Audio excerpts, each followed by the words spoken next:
Pagi hari ini, saudara, waktu saya bangun, saya bergumul, saudara, ya, mau nyampaikan apa ya. Kok tiba-tiba saudara nggak tahu nih mau nyampaikan firman Tuhan apa. Udah lama nggak begitu, saudara. Saya nggak tahu ngomong apa. Dan saya merasa bahwa Tuhan mengatakan bahwa kamu harus mengajar, saudara, ya. Karena selama ini kan saya, kalau sharing itu selalu profetik apa yang Tuhan taruh dalam hati saya. Tapi kalau mengajar, itu berarti kita berjalan secara teratur. Amin, saudara. Saudara, banyak firman Tuhan, banyak sekali, saudara. Kadang-kadang hamba-hamba Tuhan itu khotbah, saudara. Banyak sekali khotbah itu sebenarnya bagus-bagus isinya, saudara. Ya. Tapi kita nggak tahu gimana aplikasinya. Kita cuma mendengar ini sepotong, dan ini sepotong.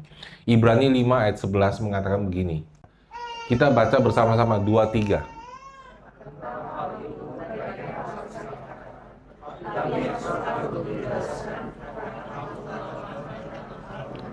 Ya, saudara, kita biar tentang hal itu, ya. Hal itu apa? Sudah banyak hal, ya.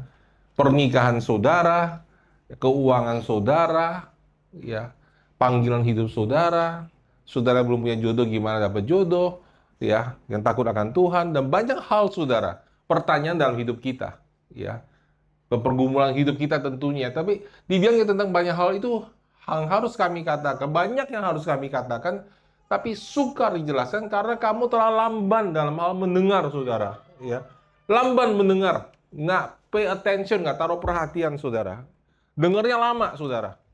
Didengerin hilang, itu lamban, saudara. Ya, jadi susah dijelaskan. Dan saya kadang sudah ketika memfollow up, saudara, orang-orang yang baru, saudara, ya. Dan orang-orang baru kadang saudara punya masalahnya itu nggak enteng, berat gitu, saudara. Ya. Kemudian saya bilang, Tuhan gimana caranya ya bisa menjawab? Tuhan bisa jawab doa dia. Bagaimana caranya, Tuhan?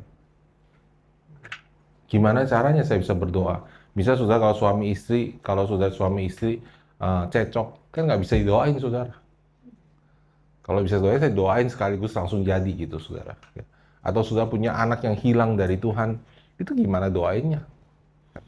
Tapi saudara, tidak semua dalam hidup kita itu kita perlu doakan untuk masalah itu bisa selesai.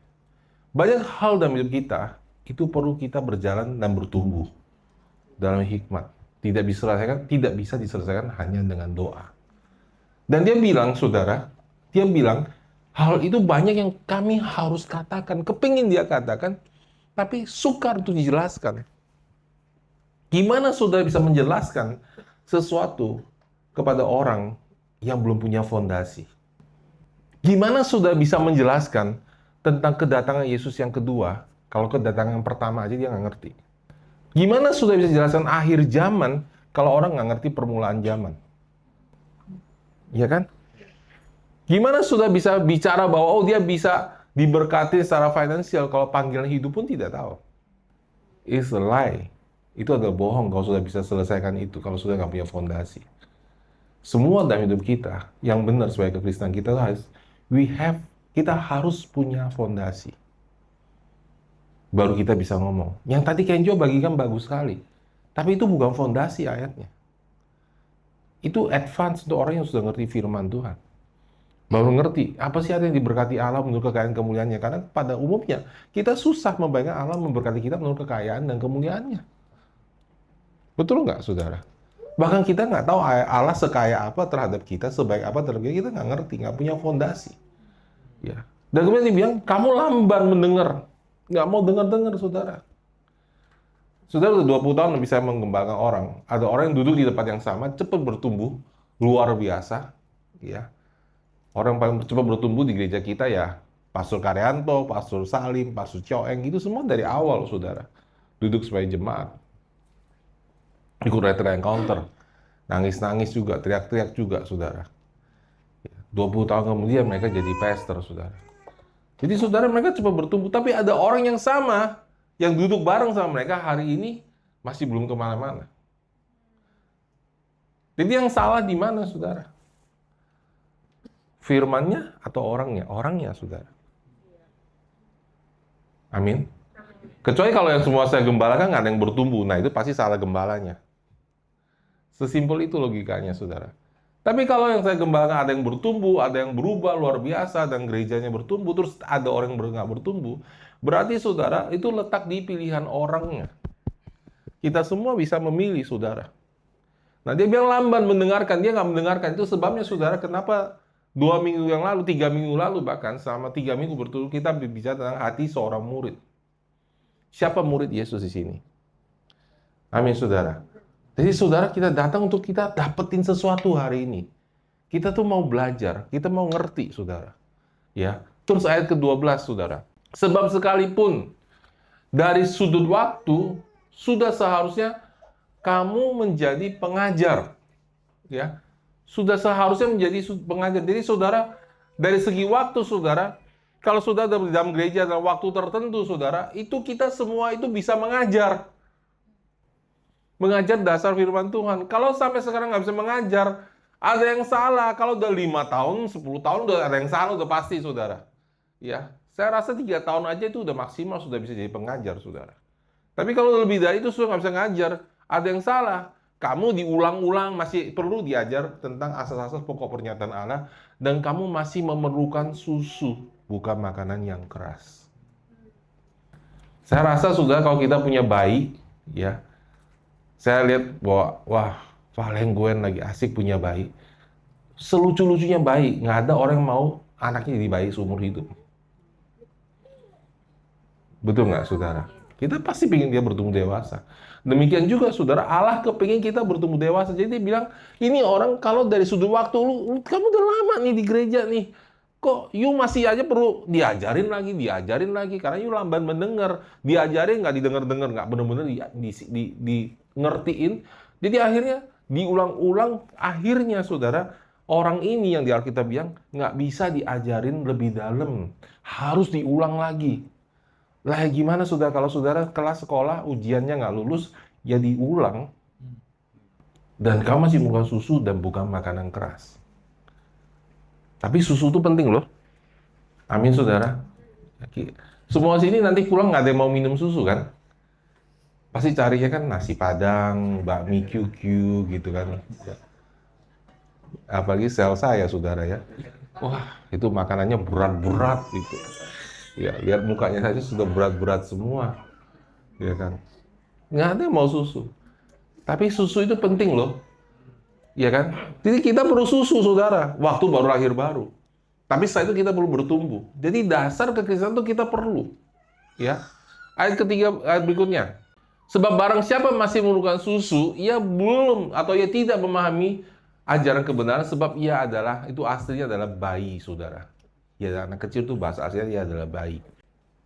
Tetapi makanan keras adalah orang dewasa yang karena mempunyai panca indera yang terlatih untuk membedakan yang baik daripada yang jahat. Saudara terkasih dalam Tuhan, dengar baik-baik, saudara. Saya mau kasih tahu jawaban pertempuran hidup saudara dalam keuangan, dalam keluarga, dalam hubungan suami istri, dalam mendidik anak. Kunci utamanya, jawabannya, kalau saudara mau menang, benar-benar menang. Amin, saudara. Ya, kalau saudara benar-benar ingin menjadi pemenang, kunci jawabannya, saudara harus menjadi orang Kristen dewasa rohani. Ya. Sekarang, dulu saya punya 3 anak, saudara ya. Anak saya paling kecil Jasin, sekarang udah besar, saudara. Dulu masih kecil, saudara. Kalau masih kecil, saudara, you mau diapain juga dia ditipu orang. Betul nggak, saudara? Nggak mungkin saudara masih kecil, saudara lepas keluar gitu. Ya kan? Ya, SD, SMP udah luar sekolah, luar negeri itu salah, saudara, konsepnya. Pasti dikerjain orang. Karena nggak dewasa jawabannya. Tapi kalau dewasa, saudara, dia punya kemampuan untuk melawan kejahatan. Dia tahu mana yang benar, mana yang salah. Itu kuncinya, saudara. Kalau saudara mau jawaban untuk hidup saudara, untuk semua masalah saudara, dengar baik-baik, saudara. Jawaban yang benar-benar kekal, itu tidak pernah ada yang short term. Pendek, cepat dikasih jawabannya. Shortcut itu nggak ada. Semua itu, jawaban itu adalah ketika saudara menjadi dewasa rohani. Baru saudara bisa overcome. Ada amin, saudara? Ya. Pernikahan yang bisa berhasil, yang langgeng, adalah suami dan istri yang bertumbuh dan dewasa dalam Tuhan.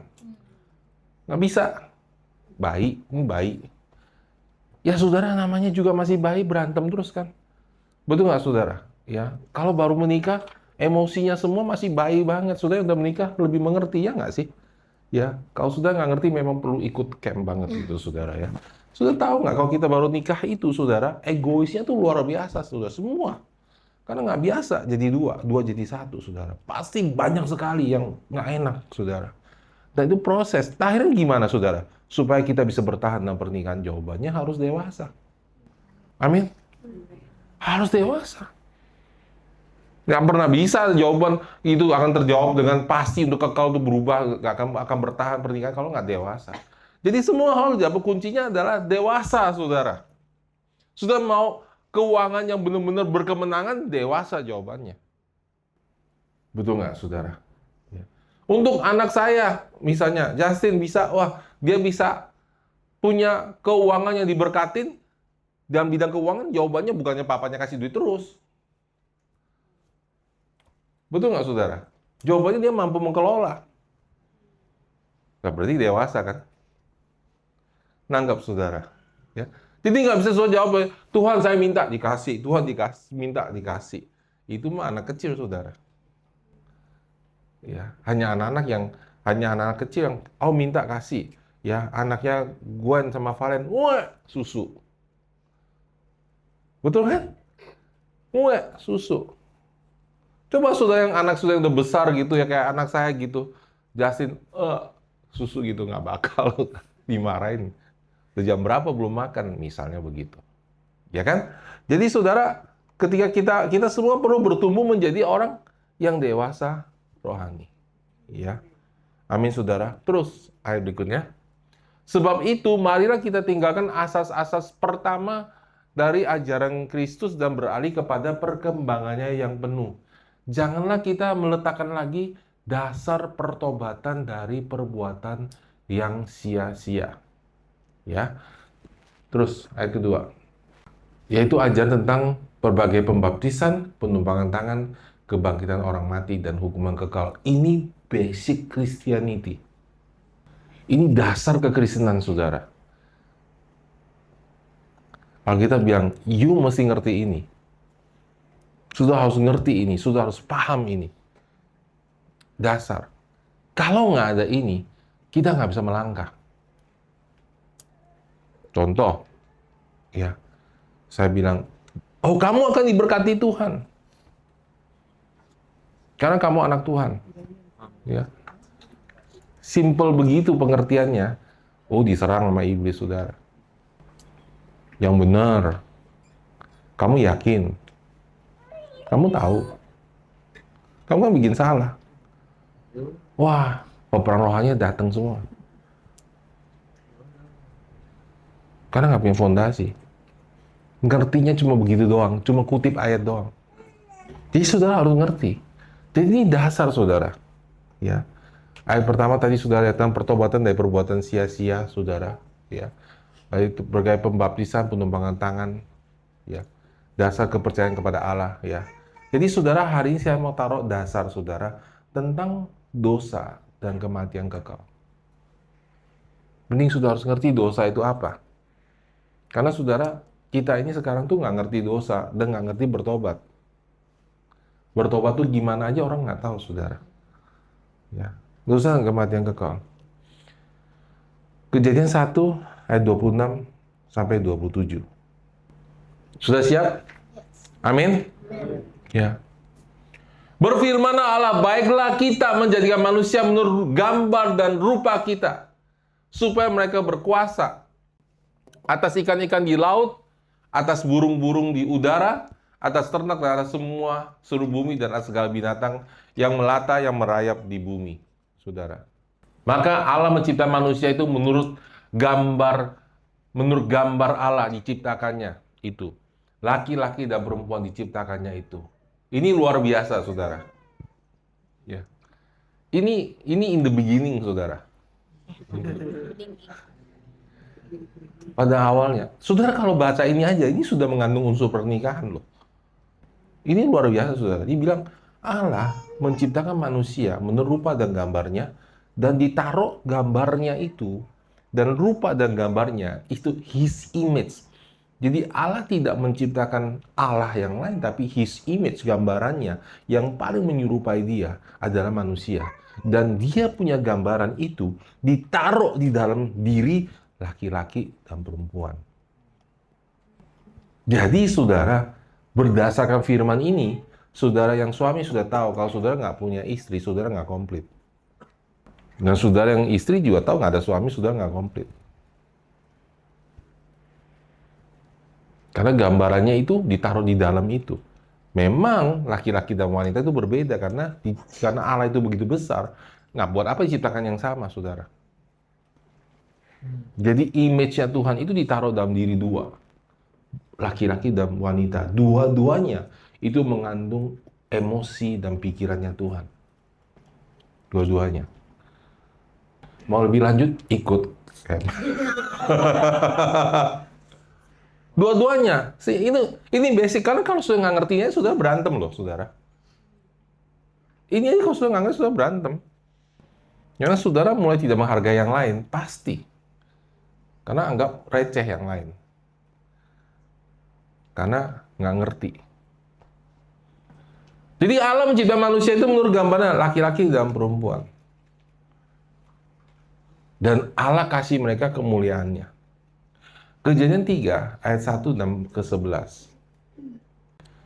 Adapun ular ialah yang paling cerdik dari segala binatang di darat yang dijadikan oleh Tuhan Allah. Ular itu berkata kepada perempuan itu, "Tentulah semua pohon di dalam taman ini, jangan kamu makan buahnya." Bukan? Ya. Ini ular itu, saudara, itu binatang yang paling cerdik.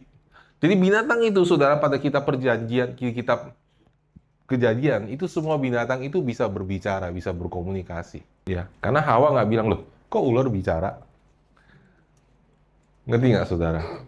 Coba kalau sudah pulang, terus anjing sudah teriak, "Halo Budi," gitu. Kan sudah langsung telepon, "Pastor, tolong Pastor, anjing saya kerasukan." Tapi kerasukan keren, saudara. Jadi ular itu bisa bicara, dan Hawa nggak bingung kenapa bisa bicara. Jadi pada awalnya memang hewan itu bisa bicara sebelum jatuh ke dalam dosa. Sebelum manusia jatuh ke dalam dosa. Dan menurut saya mungkin kemungkinan besar di surga pun nanti begitu. Amin. Di surga ada hewan nggak? Jelas ada, orang Yesus naik kuda putih. Amin. Yesus menunggangi kuda putih, bukan menunggangin orang percaya. Jelas ada, saudara. Tapi anjing saudara masuk surga? Menurut saya sih enggak. Karena anjing saudara nggak ditebus, saudara. Simple. Ya. Jadi harus itu ada anjing baru yang lebih bagus, saudara. Dia nggak pipis sembarangan. Jadi saudara, nih ular nih, saudara nih banyak banget sudah bisa belajar. Ular itu ada iblis yang sudah semua tahu, ular itu adalah iblis. Iblis masuk dalam ular itu bicara melalui ular itu. Dia bilang gini, dia datang kepada perempuan. Dia nggak datang kepada laki-laki. Karena sifatnya, saudara, setiap wanita diciptakan untuk mempengaruhi seorang laki-laki, suaminya. Amin. Kalau sudah nggak bisa pengaruhi suami saudara, karena ada yang salah. Tapi basicnya adalah ini. Gitu. Dan laki-laki itu nggak akan dia bergeser kalau nggak gara-gara istrinya. Nggak gampang dia bergeser, saudara. Jadi ular tuh ngomong, saudara, sama perempuan itu. Saya nggak tahu kenapa Adamnya kemana, nggak tahu gitu. Ya. Dia bilang, "Tentulah Allah berfirman, semua pohon dalam taman ini jangan kamu makan buahnya," bukan? Dia nanya, saudara. Ya kan? Nanya, nih semua pohon nih kamu jangan makan ya. Jadi saudara, apa yang sudah tahu? Iblis tidak maha tahu. Kalau dia tahu, dia langsung nunjukkan, saudara. Dia wawancara. Dia tahu sedikit, iblis itu tahu sedikit, tapi dia tahu semuanya dalam hidup saudara. Jadi jangan takut, iblis tidak bisa baca pikiran saudara, nggak bisa baca hati saudara. Tapi dia bisa taruh pikiran di sini. Yang palsu, dan saudara harus bisa membedakan. Dia nggak bisa baca pikiran saudara. Maka saudara, iblis itu tanya, semua pohon di taman ini jangan kamu makan buah-buahan. Jadi dia tahu ada pohon yang nggak boleh dimakan, yang mana nggak tahu. Nangkep nggak, saudara? Sama seperti waktu Yesus datang. Dia tahu Mesias sudah lahir. Siapa? Nggak tahu. Yang mana Mesias dia nggak tahu. Makanya dia bunuh semua bayi. Halo. Jadi jangan takut. Iblis nggak bisa baca pikiran saudara. Loh Pak, tapi kalau tukang ramal tuh gimana Pak? Ini ketahuan yang ini semua bekas diramal nih. Ditahuan oleh pastor. Tukang ramal tuh begitu saudara. Iblisnya itu, dia ikutin hidup orang itu. Kan dia lihat kan saudara. Orang ini belum bertobat, ada iblisnya. Orang ini, tukang ramal juga punya iblisnya. Jadi iblisnya kasih komunikasi. Datanya ini loh. Oh gitu dia jawab. Tukang ramal nggak bisa tentukan nasib saudara. Tapi itu tipuan untuk nentukan nasib saudara. Jadi iblis yang ngomong kasih tahu iblis di sini terus, oh begitu. Dia ngomong, kamu gini-gini ya. Kalau nggak percaya saudara, semua orang saudara ya, sudah tahu ya kalau baru-baru ini ada orang yang membuka banyak akun judi online dan ditangkap polisi. Gara-gara dia menang terus. Jadi judi online laporin yang menang judi online. Saya bingung yang mana mesti ditangkap saudara. Kenapa saudara? Karena orang ini dia tahu bahwa judi online itu penipuan. Jadi gimana caranya? Dia karena ahli software dia bikin banyak account. Kalau accountnya baru dibuka pasti menang. Jadi judulnya kesel nih, kenapa siapa ini? Kok bikin kita jebol nih? Habis sudah menang kabur. Ya kan? Pinter tuh saudara. Bukan pasti yang judul terus kabur ya. Tapi pinter saudara. Jadi itu memang judul tuh udah diatur saudara untuk kalah, tapi dikasih menang dulu biar ketagihan. Ngerti nggak saudara? Nah, jadi ini ceritanya saudara Google aja itu ada ditangkap. Nah, iblis juga sama. Dan kalau sudah tanya ya semua orang pernah diramal dan tepat, itu kali pertama tepat. Nanti nih malam nih bola nih yang menang ini, kamu pasang ini. Menang saudara, habis menang ketagihan nggak bisa keluar. Kalah salah, menang salah itu judi saudara. Menang kepengen lagi kan? Kalah, kepingin balik kan? Nggak ada habisnya. Tipuannya memang di situ. Jadi, gimana caranya? Iblis kasih tahu pertama yang benar. Data dia terbatas. Dia tahu yang mana yang benar, hari dia kasih tahu, nanti dia bikin acara itu. Jadi bukan dia ramal masa depan, dia bikin yang mana menang, yang mana kalah. Ngerti nggak saudara? Sehingga ramalannya jadi benar, terus sudah percaya, oh dia bisa ramal. Suami kamu itu kan, yang gitu kan suami kamu pakai baju ini kan dia begini sama kamu kan. Oh iya bener lu percaya. Kok dia tahu ya? Rumah kamu di sini kan kok tahu ya gitu. Nah, terus dia kasih ramalan. Nanti umur 50 kamu pasti bercerai. Wah, mulai jahat saudara. Dimasukin.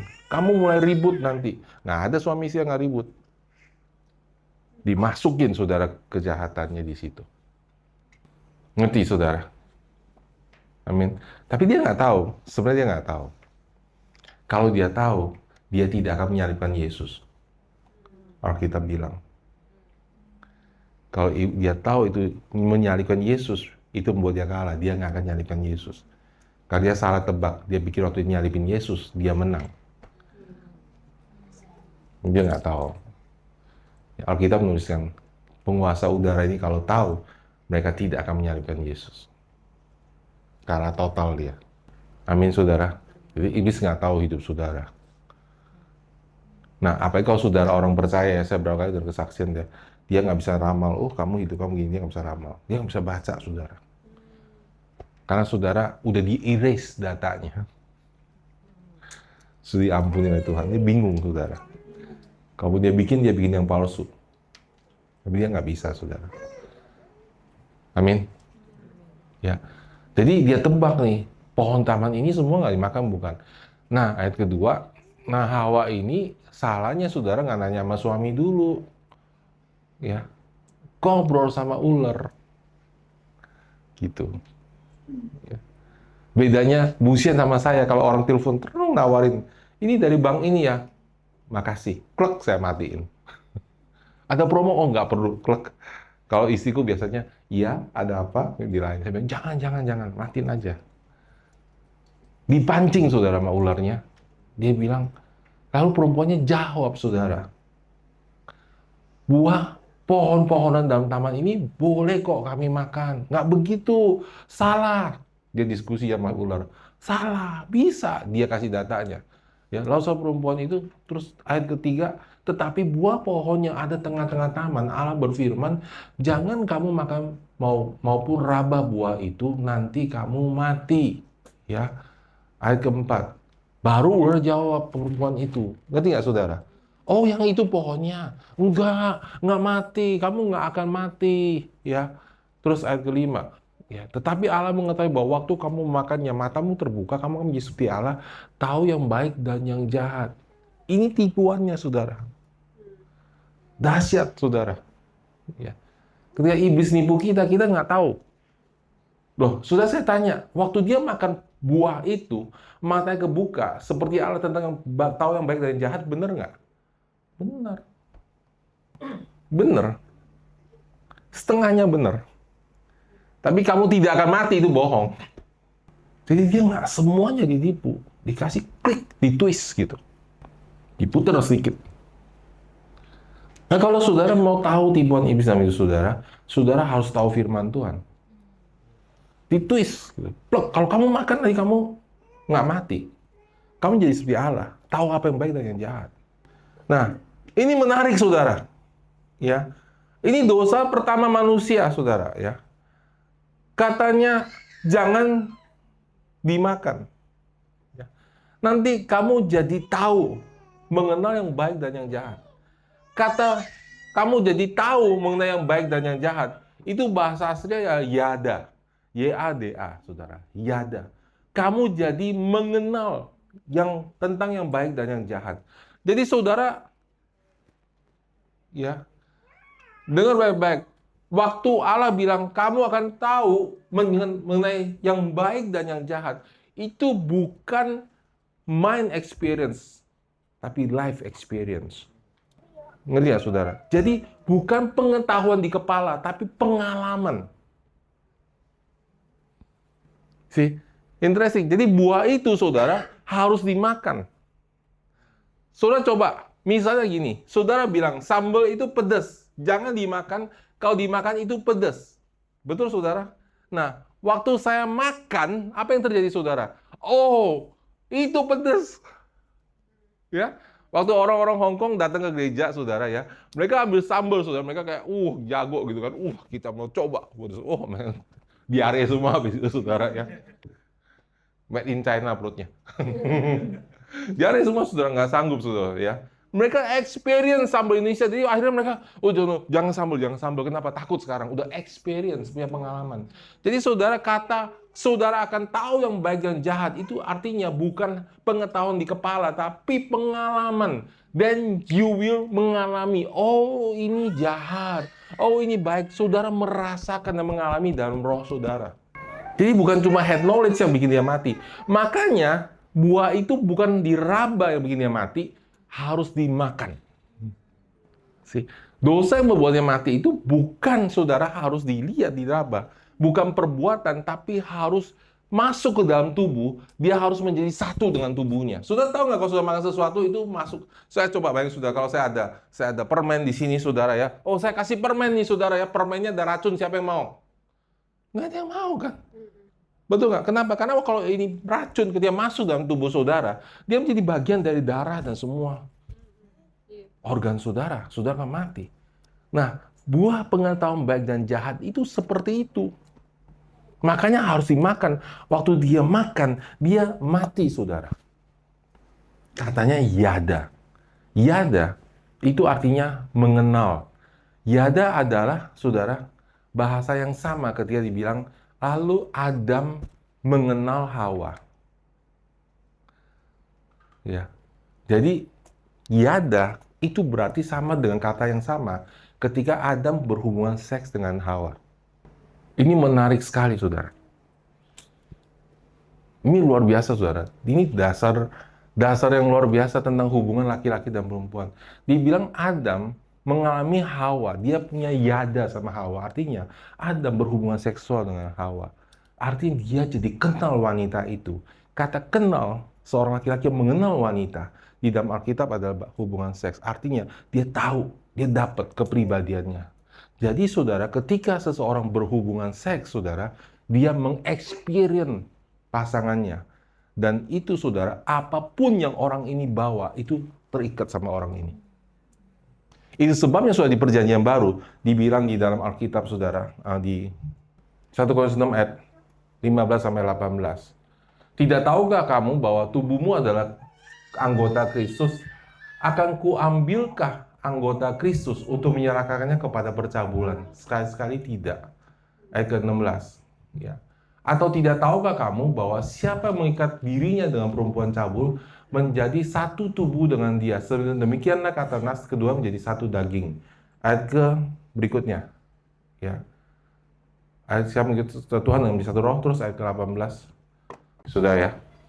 Jauhkanlah dirimu dari percabulan. Setiap dosa lain yang dilakukan manusia terjadi di luarnya. Tetapi dosa, orang yang melakukan percabulan berdosa terhadap dirinya sendiri. Sudah baca? Jadi ketika orang berhubungan seks dengan orang lain, itu dia mengambil orang lain itu punya kepribadian, punya kebaikan dan kejahatan, diikat ke dalam dirinya sendiri. Maka ketika dosa hubungan seks itu membuat orang itu masuk ke dalam. Halo? Ngerti nggak saudara? Kalau saudara memukul orang, menyakiti orang, itu dosanya di luar, bukan di dalam. Tapi kalau berhubungan seks itu ke dalam. Makanya saudara, ketika orang berhubungan seks, kenapa nggak boleh berhubungan seks di luar pernikahan? Karena kalau sudah berhubungan sama dia, sudah terikat, nggak bisa lepas. Saya udah counseling berkali-kali. Udah tahu cowoknya penipu, tetap aja nikah. Saya udah tahu pasti udah dilanggar. Tapi kan pasti ada orang menikah tetap bisa berpisah, iya. Tapi robek. Sih, kenapa Allah melanggar perceraian? Karena robek. Dia robek, dia nikah sama orang baru, tambah berantakan. Kayak kain ditambal-tambal, saudara. Hancur semua. Makanya, saudara, survei menunjukkan bahwa orang yang menikah kali kedua lebih banyak yang bercerai daripada orang menikah satu pertama kali. Nggak bisa, saudara. Karena dalamnya itu kacau, hancur. Makanya kenapa Alkitab melarang perzinahan dan pernikahan dan hubungan seks di luar nikah. Karena ngerusak. Amin. Karena Allah menciptakan itu untuk suami istri sehingga punya ikatan dan tidak bisa berpisah. Tujuannya mulia. Iblis pakai untuk kejahatan. Amin. Allah itu pakai supaya suami istri bisa bertahan walaupun mereka punya banyak perbedaan. Nah, katanya itu ketika Adam mengenal Hawa adalah yada. Kalimat yang sama ketika Adam dan Hawa mengetahui yang baik dan benar, mereka tahu apa yang baik dan benar, itu juga yada. Nanggap sekarang, saudara? Ya. Jadi, ketika mereka makan buah itu, bukan yang dilakukan, tapi orangnya berubah. Kepribadiannya berubah. Kata dosa, itu adalah kata benda, bukan kata kerja. Saya menelpon. Kata kerja. Ini adalah telepon, kata benda. Ini adalah telepon, itu adalah identitas dia sebagai telepon. Jadi saudara, ketika manusia makan pengetahuan baik dan jahat itu, dia menjadi dosa itu sendiri. Memang akibatnya parah banget, saudara. Menjadi dosa itu sendiri. Dan menurun. Karena dua-dua berbuat dosa ketika dihasilkan anak, itu dicetaknya keluar dari DNA yang sama kan? Menurun. Jadi saudara dan saya boleh bilang kita nggak tahu apa-apa kena getahnya gitu, boleh. Bisa bilang begitu, saudara. Ya, di dalam Mazmur 51 ayat 7 mengatakan begini, saudara. Sesungguhnya dalam kesalahan aku diperanakan, dalam dosa aku dikandung ibuku. Betul nggak? Ya, kalau sudah di gereja Katolik disebut dosa asal. Ini juga dasar mendidik anak sebenarnya, saudara. Jadi kalau kita kuat anak kita innocent ya, nggak ada yang innocent, saudara. Gitu. Sebenarnya nggak ada yang innocent. Cuma belum kelihatan. Kelihatannya lucu gitu. Tapi basicnya sama. Jadi nggak ada orang lahir tuh innocent. Oh, anaknya masih putih, nggak tahu apa-apa. Dia itu sudah punya itu. Makanya saudara kalau punya bayi lucu ya, tunggu aja saudara nanti tambah gede, tambah gede, tambah gede. Siapa yang ngerti ini? Orang tua. Wah, sih. Kenapa? Karena dia tambah besar tambah kelihatan pohonnya. Ngerti nggak saudara? Jadi jangan asumsi, oh bayi saya mah nggak tahu bikin dosa, yang salah saudara. Ya saya punya anak saudara Kenneth ya, maaf Ken ya jadi contoh ya. Karena berkesan saudara ya. 4 bulan saudara dia nyot tangan duluan, kita nggak boleh anak kita nyot tangan, kita diajarin. Jadi kita bungkus gitu semua, nggak boleh nyot tangan gitu ya. Suatu hari Kenneth senyum gitu kan, tadi bawa ada bantal, kita buka bantalnya, dia nyot tangannya gitu. 4 bulan loh saudara loh. Dengan senyum manisnya gitu saudara kita dikerjain gitu saudara. Ya, semua orang berbuat dosa. Roma 3 ayat 10. Ini saudara harus penting ngerti konsep dosanya ya. Roma 3 ayat 10. Sudah belajar sesuatu hari ini? Ya. Roma 3 ayat 10 sampai 11. Tidak ada seorang pun, tidak ada yang benar. Seorang pun tidak. Ya. 11. Ya. Tidak ada seorang pun yang berakal budi, artinya punya pengertian. Ya. Jadi saudara, kita ini, dengar baik-baik saudara, kita ini nggak ngerti tentang dosa sebenarnya.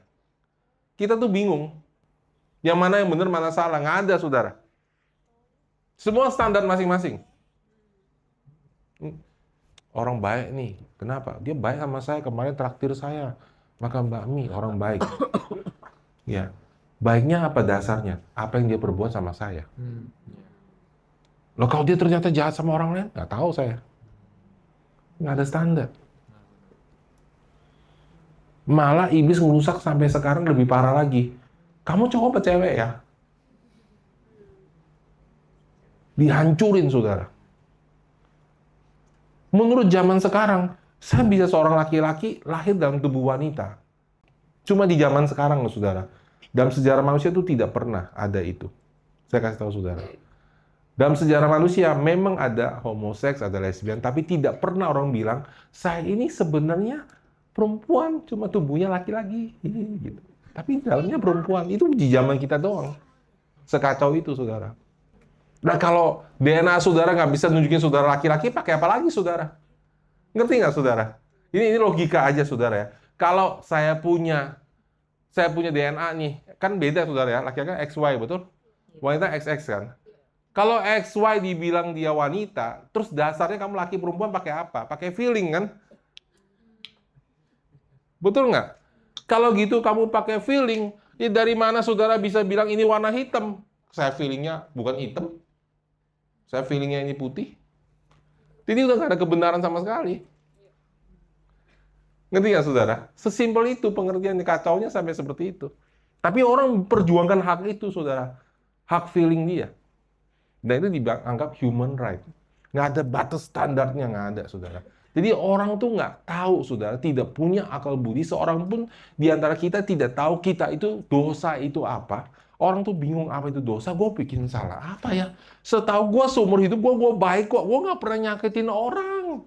Gue nggak pernah, tetangga gue bantu orang lain gitu ya. Kalau udah suami istri itu paling gampang, nggak pernah nyakitin orang, tanya istrinya, nggak pernah nyakitin istrinya nggak? Emang istrinya bukan orang. Gitu. Bingung. Dan tidak satu orang pun punya inisiatif mencari Allah. Kenapa? Karena udah putus hubungan. Allah itu kayak apa? Kita sebenarnya nggak tahu, saudara. Ya, kata mati itu artinya binasa. Itu artinya terpisah dari Tuhan untuk selamanya. Sesimpel itu. Ya, artinya nggak ada Tuhan dalam hidup kita. Nah, kita di dunia kita sekarang ini, saudara, kita tuh masih ada Tuhan. Di neraka itu bedanya nggak ada Tuhan sama sekali. Di sini sudah nggak percaya Tuhan, masih ada Tuhan, masih ada matahari, masih sudah bisa makan, bisa ketawa, masih ada. Tapi ketika di neraka, itu terpisah sama saya 100%. Dan kalau tidak ada Tuhan, itu nggak ada kehidupan, saudara. Saudara tuh di situ kacau, gelap. Makanya saudara ketika orang masuk dalam neraka itu, saudara, ya saya mau kasih tahu saudara, seperti apa neraka itu, saudara. Itu di dalamnya itu kegelapan, tetapi orang itu panas karena kebakaran dari dalam. Apinya di dalam, dia nggak bisa ngeliat apinya. Dan dia cuma teriak, dia nggak bisa kontak sama orang sebelah dia, nggak bisa. Nggak bisa tanya, siapa namanya? Nggak bisa, saudara. Total isolation. Dia cuma bisa dengan teriakan, ngeri nggak, saudara? Ngeri sekali. Total isolation. Itu kematian kekal. Nah, di hidup kita sekarang nih, kalau orang belum kenal Tuhan, itu sebenarnya sudah mengalami, cuma baru tahap awal, saudara. Tahap di dalam roh. Dia kesepian, dia nggak tahu mau cerita sama siapa, dia sepi, dan dia nggak tahu Tuhan tuh kayak apa. Kalau doa tuh mentok, nggak ketemu Tuhan. Tuhan tuh kayak gimana ya? Nggak tahu dia, saudara. Lalu dia nyembah dewa-dewa. Kenapa, saudara? Karena dewa-dewa itu, saudara, bisa memberkatin dia dari fisik, tapi nggak bisa kontak ke dalam dia. Tetap dia nggak ada rasa aman, saudara. Terpisah dari Tuhan. That's death. Kematian itu artinya itu, saudara. Jadi, saudara, sebenarnya banyak orang yang hidup di dunia sudah mati karena dia nggak punya kontak sama Tuhan. Makanya orang takut, saudara. Nggak ada duit takut, nggak ada jodoh takut. Kenapa, saudara? Karena nggak ada sumbernya. Nggak ada bapaknya yang jamin dia. Dia nggak punya itu, saudara. Jadi dia tuh lonely, kesepian. Ya, sin, dosa, itu is very lonely. Sangat kesepian. Karena kalau saudara, misalnya saudara pahit, saudara kecewa dengan banyak saudara stres, saudara bisa cerita sama orang lain, tapi dia nggak bisa rasakan. Nangkep nggak, saudara? Dia nggak bisa rasain. Jadi saudara lonely. Dia bisa ngerti di sini, nggak bisa ngerti di sini. Nggak ada yang bisa ngerti, suami nggak ngerti, istri nggak ngerti. Hanya Tuhan yang bisa. Makanya lagunya luar biasa, saudara. When you step down, every loneliness melt away. Ngerti, saudara? Baru itu bisa cair ketika Tuhan masuk. Jadi saudara belajar di sini bahwa nggak ada orang ngerti saudara. Salah kalau marah sama pastor. Pastor nggak ngerti saya. Dia bisa empathy, tapi dia nggak bisa ngalamin. Dia bisa kira-kira rasanya, tapi dia nggak bisa rasain. Your loss, your bitterness, itu nggak satu orang pun bisa rasakan.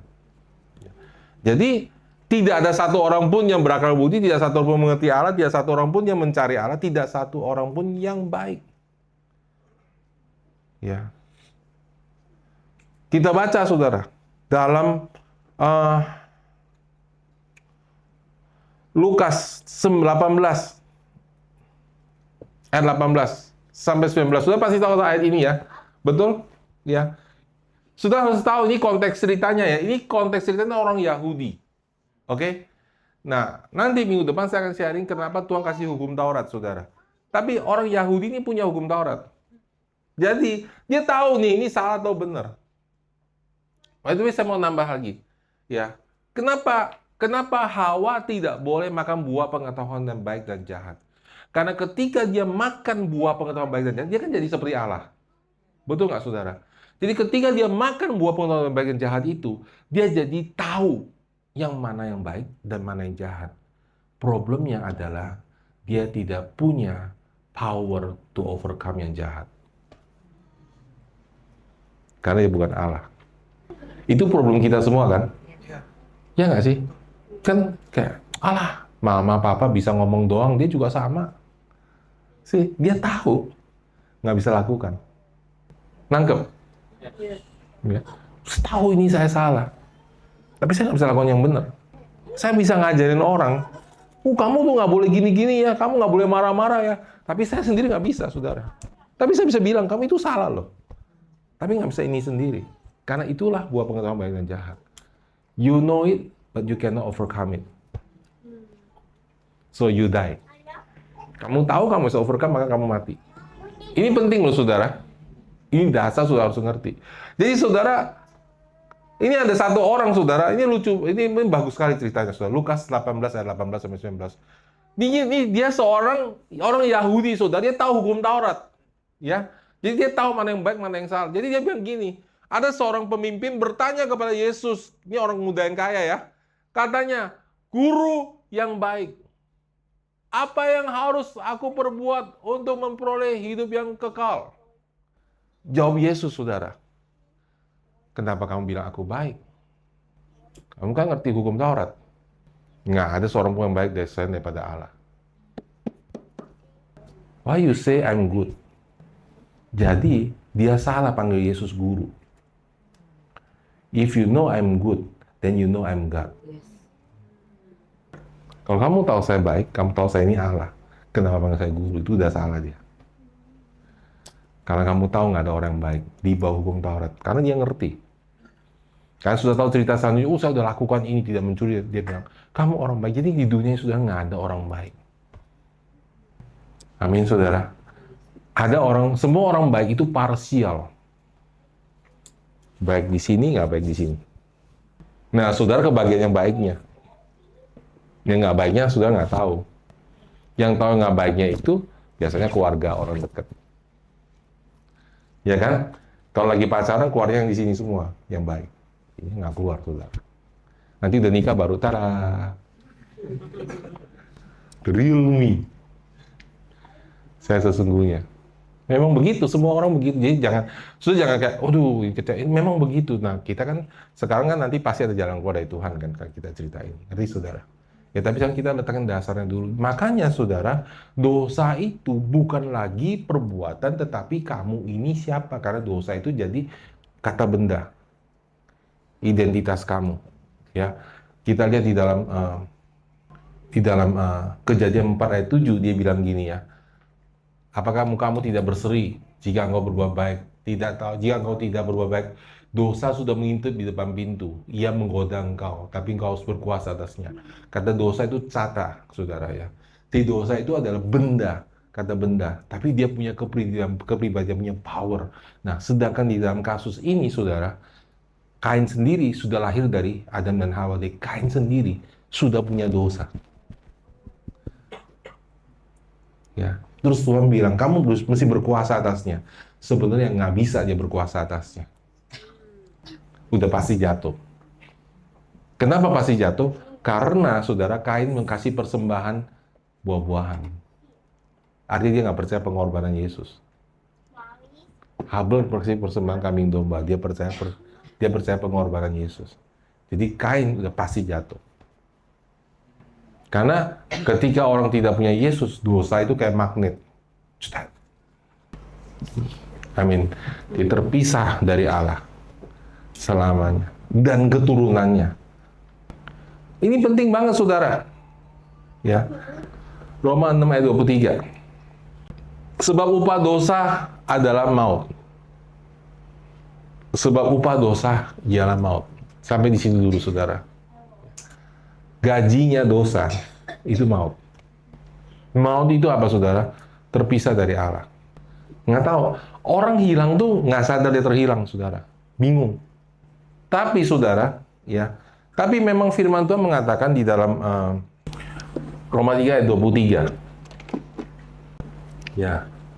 Semua orang dosa, semua orang telah berbuat dosa. Kata semua orang telah berbuat dosa dan telah kehilangan kemuliaan Allah. Semua orang ya, tanpa kecuali. Nah, bahasa Inggrisnya lebih bagus, bahasa Inggrisnya nggak? Ya. For all have sinned and fall short of the glory of God. Ya.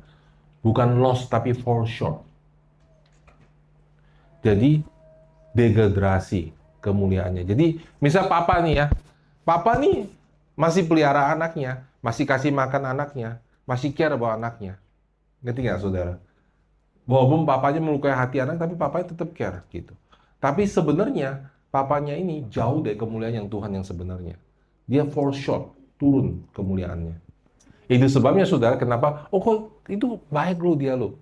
Kok dia tetangga saya baik, kok dia perhatiin istrinya daripada anaknya, karena dia fall short of the glory. Bukan kehilangan kemuliaan sama sekali. Masih ada care-nya. Tapi di dalam ukuran Tuhan, dia sudah binasa. Semua orang telah berbuat dosa. Upah dosa adalah maut. Berapa dosa yang saudara harus berbuat supaya saudara dapat maut? 1. Berapa sen yang perlu saudara curi untuk jadi koruptor? 1. Bukan 1 M. Jadi itu standarnya Tuhan. Standarnya Tuhan, sekali sudah berbuat dosa, sudah berbuat dosa. Sudah dapat dosa. Dan itu bukti bahwa kamu berbuat dosa. Nah, kemudian agama mengajar gini, mari kita berbuat baik untuk menebus itu. Nggak bisa. Kenapa? Pertama, ada dua alasan. Pertama, karena kamu pendosa adalah identitas kamu, jadi kamu pasti repeat. Betul? Kedua, saya menyakiti hati dia. Ya, suatu hari saya curi ayam dari dia. Terus dia kelaparan, akhirnya anaknya meninggal karena nggak punya makanan. Sekarang saya udah punya uang, saya buat baik. Saya kasih kerbau 100 ekor ke dia. Nebus nggak dosa saya? Enggak, anaknya tetap hilang. Perbuatan baik nggak bisa nebus dosa kita. Itu konsep dari manusia. Nggak bisa. You bikin apapun, ya misalnya, oh kamu dulu dikecewain orang tua kamu. You bikin apapun, nggak akan kembali masa itu. Suami. Kamu kembali masa kecil, nggak akan kembali jadi anak kecil, nggak ada lagi. Selesai. Ngerti saudara? Ya, itu sebabnya upah dosa adalah kematian kekal. Bisa keluar yang peta itu nggak ada nggak gambar yang itu? Ini manusia saudara ya. Kemudian next. Kemudian terpisah, saudara. Ya, manusia terpisah dari Allah dan ada jurang yang tidak terseberangin. Kenapa sudah tidak terseberangin? Karena itu adalah harus sempurna. Allah itu maha kudus. Allah itu maha suci. Allah itu maha adil. Artinya 100% pure. Ya, di surga, benar baik-baik, di surga tidak boleh ada impurity, ketidaksucian. Ya. Suatu hari, saudara, seorang pastor kedatangan tamu, sudah ketok-ketok pintu, tok-tok-tok. Wah, saya buka pintu. Terus orang bilang ini, pastor, jemaat pastor itu jemaat terbaik, tersempurna yang pernah saya lihat. Saya mau jadi anggotanya pastor. Ya. Wah, saudara ya, pastor yang bukannya seneng, dia bilang, makasih ya untuk pujiannya. Maaf, saya nggak bisa terima kamu jadi anggota saya. Dia protes, pastor, kenapa saya nggak boleh masuk jadi anggota gereja pastor? Ya kalau kamu masuk gereja saya nggak sempurna nanti. See, dalam kesempurnaan tidak boleh ada yang tidak sempurna. Tidak boleh ada yang tidak sempurna itu masuk ke surga. Tidak boleh ada stres yang masuk ke surga, depresi masuk ke surga, marah-marah masuk ke surga, percabulan masuk ke surga. Semua itu nggak ada di surga. Kalau ada satu aja itu nggak damai sudah di surga. Nggak ada damai sejahtera, nggak ada saudara. Maka saudara, manusia itu terpisah. Nggak, jangan itu dulu. Itu jawabannya. Ada yang lain? Nggak ada ya? Nggak ada? Oke. Jadi itu harusnya ada gambarnya ya. Jadi manusia itu berbuat baik, agama, sumbangan, apa gitu. Sumbang ke gereja, perpuluhan ke gereja, persembahan ke gereja, hadir di gereja. Ini kan orang gereja semua ya. Baca kitab suci, berdoa berjam-jam. Itu semua nggak bisa bawa saudara ke surga. Kalau dasarnya saudara pendosa. Dengar dulu ya. Ini basic nih. Kalau saya orang berbuat dosa, gimana saya bisa berbuat baik? Kalau sayanya udah rusak. Katakan yang positif, maka hasilnya positif. Lah kamunya aja udah nggak positif, sudah berdosa. Ucapin pengakuan iman, kamu pasti sembuh. Lah kamu aja belum punya Yesus ya. Kamu masih pendosa. Kamu ucap pengakuan iman dari mana? Gimana mau sembuh? Ngerti nggak saudara? Nangkap ya? Jadi separah itu akibat dosa itu. Kalau nggak separah itu, tentu Yesus tidak perlu mati. Jadi your whole life change. Waktu orang berbuat dosa, seluruh hidupnya berubah. Waktu dia makan buah itu, seluruh hidupnya berubah. Dia jadi nggak tahu.